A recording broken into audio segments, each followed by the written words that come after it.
Eric glanced at his father, who was once again attempting to have a serious conversation with him. The young man didn't quite understand what Joseph wanted from him, because the man shouted so loudly that soon Eric's mother came running to the living room. "You don't understand anything. Do you even know how hard it is to earn money? Instead, you hang out all night, not thinking about the future." Joseph continued to scold. Eric lowered his head and pretended that he understood his father perfectly, though in reality, memories of last night's fun at the club were the only thing on his mind. He would gladly repeat the party one more time. "Dear, please calm down. I think Eric understands everything," said Marilyn. The woman often tried to protect her son from frequent attacks by her husband. She felt that he treated their child with bias and simply vented his frustrations on him. Although, on the other hand, Joseph was largely right. Lately, Eric had not been valuing his parents at all, constantly hanging out somewhere and not considering the fact that soon he would need to work and take care of himself. Eric stood with his head down until his father completely ran out of steam and stopped shouting at him. "Can I go to sleep now?" Eric asked with a smile on his face. "No, just look at him. I've been scolding him for an hour and he's taking it all as a joke." "Marilyn, this is all your upbringing," said the father, getting worked up again. "It's unbelievable. Last week he crashed such an expensive car, and how lucky he was that he didn't hit anyone. Now you'll be driving your old car." "Joseph, stop shouting at him. The boy understands everything and realizes everything. Let him go to sleep. He'll handle it. I promise you." "I'm in shock. You won't get any more money from me, Eric. When you get a job, then we'll talk." The father waved his hand and went to his study. Marilyn winked at her son, indicating that now was the time to go to his room and finally to go to sleep. Eric looked at his mother closely and went to his room. Marilyn finally breathed out. She fixed her hair and went to her husband's study. "Joseph, let's have a serious conversation." "There is nothing to talk about. You're helping your little son in everything. Look at what he's become. I'm ashamed to look at him, and it's embarrassing to admit that he's my child." "Joseph, calm down," Marilyn pleaded. "If you came to talk to me about Eric, the conversation is over. I will not give him a penny anymore. When will he start earning a living for himself? After all, he is already a grown man." "But he doesn't know anything yet, especially since he's still studying at university." "I know how he's doing at university. I just haven't told you. But they've already called me from there." "Please give him another chance. He will definitely improve. Your shouting won't solve anything. Look at him. He's still a child. Remember yourself at his age. You also used to hang out at night and think of nothing at all." "That's not true. At 22, I was working in a factory in my spare time." Marilyn slowly stroked her husband's hand. She tried to persuade him to be kinder to their son. She was terribly tired of constant family arguments. Joseph had his own business, to which he had devoted almost half of his life. The man earned well and was a well-known person in the city, and Marilyn was just a housewife. She had never worked anywhere in her life, and during arguments, Joseph would sometimes say that Eric looked very much like his mother in this. Eric was studying in his 3rd year of university and was fully supported by his parents. The news that his dad wouldn't give him any more money scared him a little. However, he hoped that, as always, his father said it in anger and would completely forget about it within a few hours. But this time, everything turned out differently than Eric thought. He woke up after 5 hours and went to the kitchen. Mum was there as usual, making some pies. "Mum, where's Dad?" "He's in his office. Do you need something from him? I'd better not go there if I were you today. He's so angry. that I'm scared too. Yes, I need some money. We want to go to the tourist camp with my friends this weekend. Oh, Eric, honestly, I'm not sure about that. I don't think your father will give you any more money. How can that be? I'm still studying, and I can't physically go to work. I don't know. Do you want to talk to him yourself? I've already talked to him today, and it didn't end well. Eric scratched his head and, with a thoughtful look, went to his father's office. Dad was sitting at the table and sorting through some documents. He pretended not to notice when his son came in. Dad, let's talk calmly without shouting and arguing. Well, let's talk. I'm listening to you carefully. I think you're going a little too far. I haven't done anything to deserve you taking away my pocket money. Do you seriously think your behaviour is normal? And you haven't done anything wrong? Exactly. Look, I'm paying for your education. I bought you a car that you crashed. I gave you a place to sleep. I buy the food you eat. And I am tired that you don't value anything. I'm telling you again, you won't get a penny from me anymore. Go, work, do what you want. If I find out that your mother is giving you money, I'll kick both of you out onto the street. You're both getting on my nerves. Eric attempted to reason with his father, but ultimately found it to be futile. He then went to the kitchen to speak with his mother. Mum, Dad said I won't be getting any more money, but how will I live? I'm still studying. Well, I have some savings, but they're minimal. Your father doesn't know about it. No, Mum. He said if you give me any money, you'll be kicked out onto the street with me. Let him dare, said his mother with a smile. Eric stood in the kitchen for a while and then went outside. He decided to meet his friends and find out where they worked, since he had to do the same. Today he realized that his father was determined and unlikely to change his mind. Eric arrived at the cafe where his friends had already gathered, greeted everyone and sat down at the table. All of his friends were there with their significant others. So, Eric, how are you doing? Why are you so gloomy? One of his friends asked. Well, I don't even know how to say it. I just had a fight with my dad. He said he won't give me any money anymore. That's not a problem. You obviously have credit cards. Use them. And your father will pay later. To be honest, Eric had forgotten that he had credit cards in his father's name. He smiled and took out the credit card, heading to the bar to order himself a cocktail. Sorry, your card is not working, the bartender said.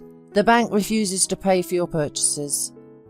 I see. Okay, I'll call the bank right now to find out what's going on. Eric took out his phone and called the bank to find out why his credit card wasn't working. They told him that all the cards were blocked by the owner of the bank account. The guy was in complete shock. Did his father really decide to never sponsor him again? Eric returned to the table with his friends looking sad, and they immediately understood what had happened. Eric, you just need to get a job. Where should I go? I'm still studying. So what? I, for example, also study, but I work as a waiter in a cafe. Seriously? You work? But why?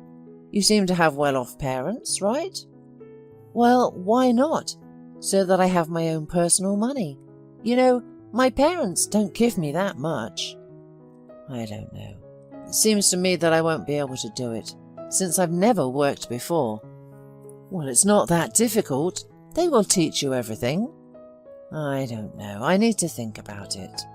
Eric came home only in the morning, furious. He was angry with his father, who had embarrassed him in front of his friends.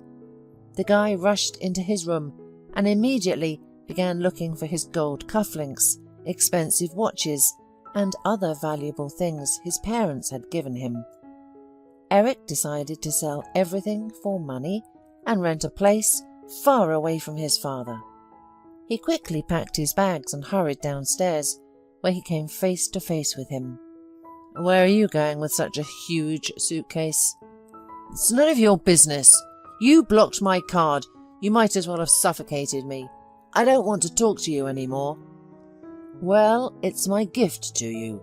Finally, you will become a serious person.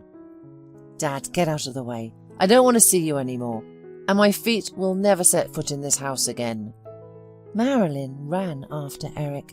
She wanted to stop him, explain that his father had just gotten a little too hot-headed. He just needed time for everything to fall into place. However, her son didn't want to hear anything.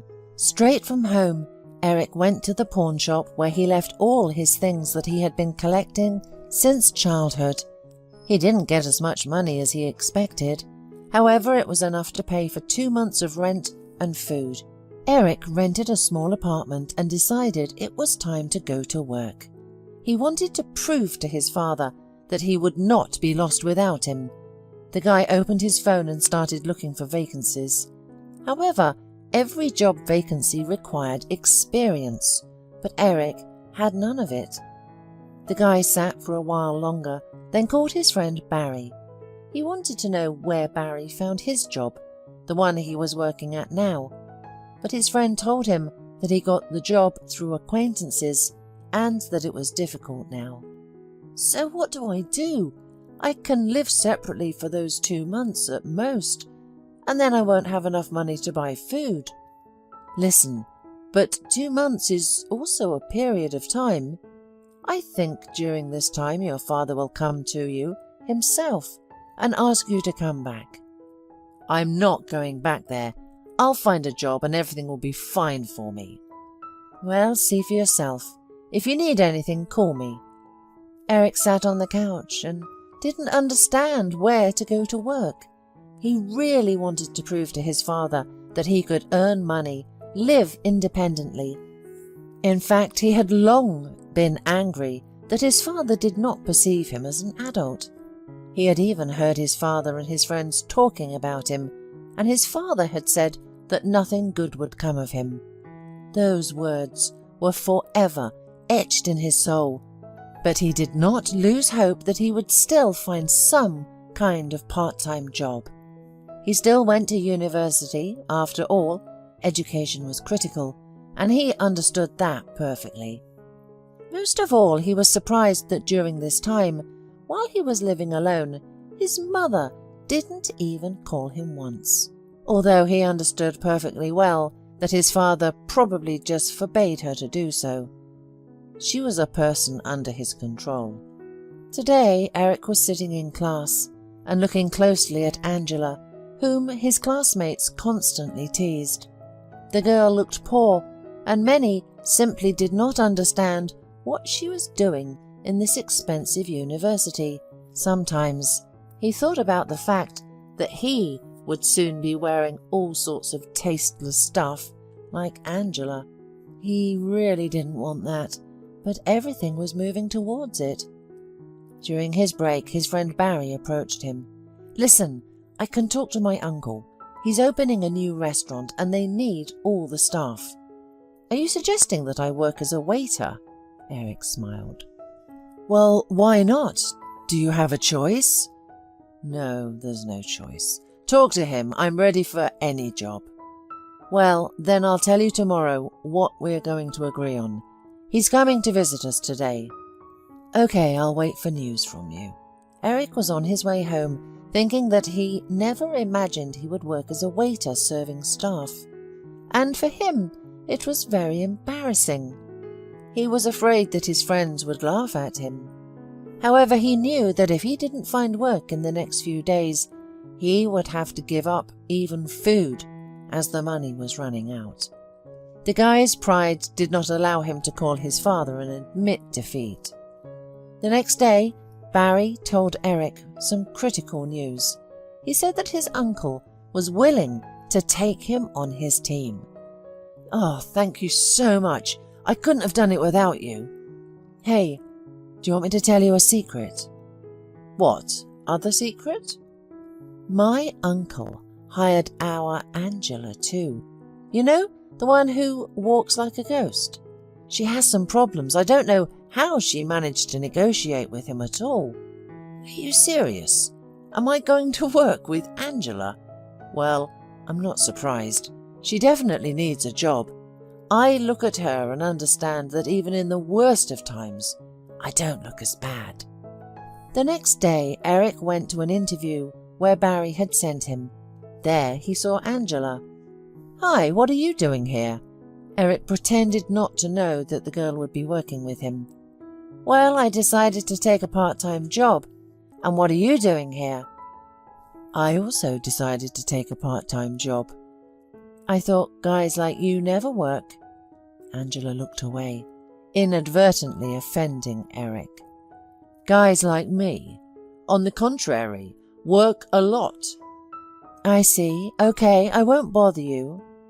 Eric was hired for the job, just like Angela, and now they were colleagues. Since the young people started working together, Angela seemed less boring to Eric. Of course, he had always liked entirely different girls. However, since he had run out of money, these girls also disappeared. Now Eric went to his new job every evening. In principle, the work was not difficult, and he didn't get as tired as he initially thought. One day he finished his work as usual and began to get ready to go home. He quickly got dressed and headed for the exit when suddenly Angela called out to him. "Eric, wait, please, don't go anywhere." Eric stopped and waited for his classmate, who was tying her scarf on the go. "What do you need?" "Eric, could you please give me a ride? I need to get home urgently," Angela asked him. "A ride? Well, I'm not rushing today. Let's go," Eric replied. Eric wasn't really keen on taking Angela anywhere, but today she had a look of panic in her eyes. The man thought that something must have happened to her, otherwise why would she have turned to him for help? As it turned out, Angela lived almost at the other end of the city, and Eric became genuinely interested in how she usually got there. "Angela, how did you get here? There aren't any direct buses or subways here, are there?" he asked. "I take 2 changes, just like I do to get to our university," she replied. "Wow, I probably wouldn't bother to travel so far," Eric said. "I have no other choice, so I have to. I don't have a car, and it's cheaper to take public transportation," she smiled. Eric wanted to ask what drives Angela to wake up so early and travel so far, but he couldn't find the right words, so they rode the rest of the way in silence. Eric returned to his apartment and lay down on his bed. Angela revealed herself to him from an entirely different side. In fact, there was an adorable girl behind this ridiculous attire. He couldn't get her out of his head. He was genuinely interested in why she worked at the restaurant. Why did she attend an expensive university but look so poor? She had so many secrets that Eric wanted to solve. Now every day he rushed to work, all to see her again. He no longer made fun of Angela with other guys at the university and even tried to defend her sometimes. "Do you have nothing to speak of? Leave her in peace," Eric asked his friends. "Eric, I don't understand. Why did you suddenly start standing up for Angela?" "I'm not standing up for her at all. It just hurts me to see how you're degrading," Eric said. Eric mostly talked to Angela at work. It was very interesting to him that she was nothing like the girls he used to surround himself with. He realized that he was starting to like her. He was afraid to admit it to himself, and of course he didn't know how to tell her about it. One day after work, the young man stood by the restaurant. Today his shift ended an hour earlier than Angela's, but he decided to give her a ride home and to get to know her better. Angela came out at the right time and immediately headed to the bus stop. The girl flew past Eric so quickly that he didn't immediately understand what was going on. "Angela, wait for me, please." "Eric, I'm listening, just walk faster. If I miss the bus now, I'll have to walk home later." Then let me give you a ride. I've been waiting for you for a while now, and I just want to talk to you today." Angela smiled, and Eric felt a warmth in his soul. "Well, if you really want to let me down, I don't mind in principle." The girl got into Eric's car and they drove towards her house. Eric really wanted to tell her that he hadn't been able to sleep for over a week without thinking about her, but he thought it would sound ridiculous, so he didn't say anything. The only thing he could say was that if she ever had time, he'd love to go out and have coffee with her. "Thank you so much. I didn't think you were such a nice person. You look very different at the university. Well, if you ever need a ride or anything, just let me know." Angela looked at him, then kissed him on the cheek and ran home. Eric drove back. The mark of her kiss still burned on his cheek, and it made him feel good to remember it. He couldn't sleep again, all spinning and thinking about the girl who was still a mystery to him. It was all rather strange, for he had never felt this way before, but at the same time he was also very ashamed. He wondered how his friends would react if he started dating such a poor girl. He couldn't stop thinking about it. Finally, having decided that he didn't care at all about the opinions of others, Eric finally fell asleep. A whole month went by like that, and he didn't even notice how fast the time was passing. Eric received his first salary and was very surprised. Before, he could easily spend such a sum of money at a nightclub. Now it was money for the whole next month. Eric couldn't cook, so he often went to cafes, but he actually missed the home-cooked meals his mother used to make for him. Sometimes Eric would call her to see how she was doing, but his mother spoke to him very timidly and kept repeating that his father was still angry with him. As for Angela, now Eric communicated with her very often at the university. They recalled funny moments related to their work. "And you remember that client who was sitting by the window, stroking his belly? Funny," Eric reminded Angela. "Of course I remember. He's a very funny man in his own right." Eric's classmates looked at them and didn't understand what was happening between them. Why had they become so close? This situation amused everyone a little, but at the same time made them tense. Especially the girls, whom Eric used to be close to, didn't like it at all. One day, leaving the classroom, Eric asked Angela to help him. "Angela, please don't think anything wrong. I have just no one else to turn to. Well, you know my story. My parents rejected me and I really don't know how to cook at all. Lately I'm exhausted of always having to go to cafes for lunch and dinner, and besides it costs a lot of money. Do you want me to teach you how to cook?" She widened her eyes. "I would love that. And we also need to go to the store together because I have nothing to cook with at home." Angela looked at him, smiled, and of course agreed. She, too, became attached to him and could no longer imagine a day without him. Before, she couldn't even dream of it. "Well, I'll help you buy groceries and teach you something to cook." In the next day off, they spent their evening in a grocery store.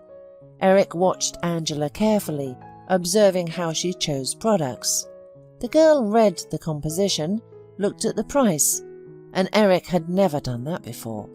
After they paid for their purchase, the young couple loaded the heavy bag into the car trunk and drove to Eric's apartment. "Eric, I'll just show you how and what to cook, and then go home right away," she said, embarrassed. "Yes, of course, I'll take you there." At home, Eric spread the products throughout the refrigerator.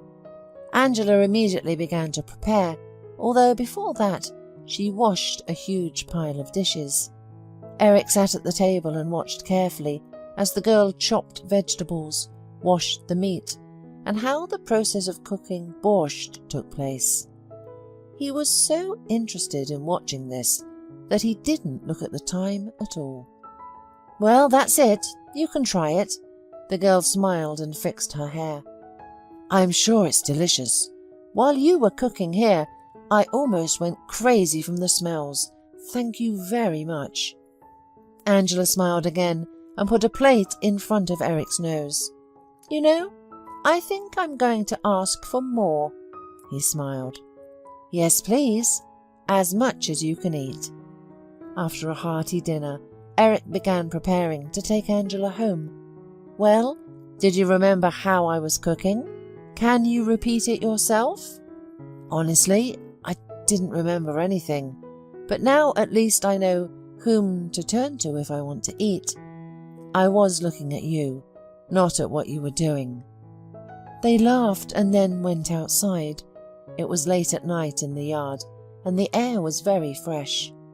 Eric had never noticed before that it was so easy to breathe at night. Usually he returned home at that time from the club, and then he didn't pay any attention to such little things. "Angela, thank you so much. Thanks for the most delicious dinner. Thank you for being here with me." The girl blushed sharply. She didn't expect such warm words. They were driving very slowly because Eric didn't want to part with her. "You know, I probably should have confessed for a long time, but honestly, I still don't know how to choose the right words." "No need to pick anything, just say how you feel." "Well, to be honest, I think I'm starting to like you. I can't handle it. Every night I think about you." "Are you serious now, or is this your joke again?" "Of course I'm serious. Can you joke like that?" "I don't know." They arrived at Angela's house, and she quickly jumped out of the car and ran home. The guy didn't understand anything. She didn't say anything about his confession of love. It became somehow awkward, as if this confession had spoiled her mood. However, the next day, she looked entirely different. Today, she even wore light makeup. "Listen, Eric, you suggested having coffee. Let's do it today after work." "With pleasure." After work, they sat in a cafe, drank coffee, discussed different topics, and Angela admitted that she also likes Eric. Moreover, she had liked him for a very long time, and yesterday's confession surprised her a little. So, the young people started dating, and every day Eric understood more and more that he had never loved anyone before. Everything was like a fairy tale. They cooked together, and in general, Angela did everything to make Eric feel comfortable. It turns out that even without a lot of money, you can find your happiness. The young man's life became noticeably brighter, and he felt loved. Was there anything else he needed for happiness? But one day, Eric's life turned upside down. "Eric, I think it's time for you to meet my mum. She's been pestering me with questions about where I disappear all the time. Maybe we can go to my place tomorrow." "Of course, with pleasure." "Great, then I can stay over at your place tonight, and tomorrow we'll go to my place." The next morning, the young man woke up early and rushed to the kitchen to make breakfast for his beloved. He wanted to do it for the first time in his life. He didn't know what was happening to him. "Wow, is that for me?" asked Angela, entering the kitchen. "No, not for you. It's for the most beautiful girl in the world." Angela wrinkled her nose and kissed Eric. "Eric, you just need to understand me correctly. What's going on at my house might surprise you, but I still hope you're a reasonable person and you'll keep yourself under control." "I don't understand. Are you trying to scare me? I wonder what I'll see." "Just wait until we get there and you'll see everything." The young people began to get ready to go to Angela's mother, who had raised her alone her whole life. What he saw there shocked Eric. A very pale woman was lying on the bed in the room. She weakly smiled as soon as she saw Angela, It became clear that this woman was sick and couldn't walk. "Meet my mum?" Eric also tried to smile, although he clearly didn't expect to see this. "Hello, I'm your daughter's friend." "Yes, I've heard a lot about you." Angela took Eric by the hand and dragged him into her room. "Now do you understand why I work so hard and why I study so well?" "To be honest, no. I'm completely confused now. University education is expensive. Where do you get the money from? From your house? I see that you're not rich." "My father pays for my education. It's the only thing he's ever done for me, and I work to save for her treatment. But it seems like an unattainable dream." "Why didn't you tell me about this earlier, Angela? I could have helped you with something." "Oh no, I never want to ask anyone for help. I'll earn everything myself." Angela told Eric about how hard her life was, how she had to wake up early to avoid being late for work, and how difficult it was to get enough money to finally get her mother back on her feet. After hearing her story, Eric was deeply affected. He spent a little more time with his girlfriend before going to the city. He didn't go home, but straight to his father's office. The young man decided to ask him for help. "Hey, son, I thought you forgot you had parents." "Dad, you kicked me out yourself, but I didn't come here to argue." "And what did you come for?" "The car I'm driving, you bought it for me, but it's registered in your name. I want to sell it." "Why? Life's really got you down?" The father chuckled. "No, I want to help someone who's important to me. You see, my girlfriend's mother is really sick. I want to help her. It's her dream to get her mother back on her feet." Eric told Angela's story, and frankly, Joseph was shocked, because he never thought that his son was capable of helping someone. "Son, I'll help you. You don't have to sell anything. Just tell me how much money is needed, and I'll pay for all the treatment. You know, forgive me for yelling at you so often. And anyway, come back home." "No, Dad, I'm not coming home. If you don't understand, I'm currently dating a wonderful girl. If everything goes well, we'll live together." "Son, you've grown up so much. You're not the same person who ran away from home with suitcases not long ago. It was probably not for nothing that I yelled at you. If I hadn't done all that, probably you'd still be sitting on my neck." "Well, that's not true, Dad. In due time I would have become independent anyway. Come here, let me give you a hug." They stood there hugging. Eric missed his father too, and sometimes he missed his sharp words. "I never believed until the very end that you would change. I was afraid you would remain the same person who didn't care about anything, who wasted his life on empty things." His father said to him, "No, I have changed. Now an entirely different Eric stands before you," Eric replied. His father smiled. He had never seen his son so serious. Later that evening, Eric went back to Angela's and told her that there was someone who could help. "Angela, just tell me how much money is needed and where are you planning to receive treatment? We will pay for everything, and it's not for you, it's for her." Angela resisted for a long time, but eventually agreed on one condition: she would still repay the money. Angela's mother was taken to the best clinic and started undergoing treatment.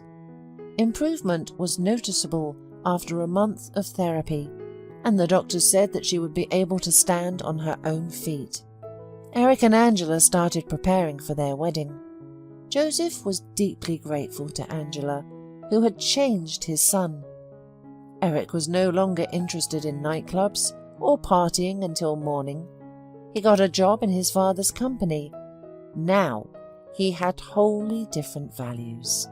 He just wanted Angela to smile and be happy every day, and he was ready to do a lot to achieve that goal.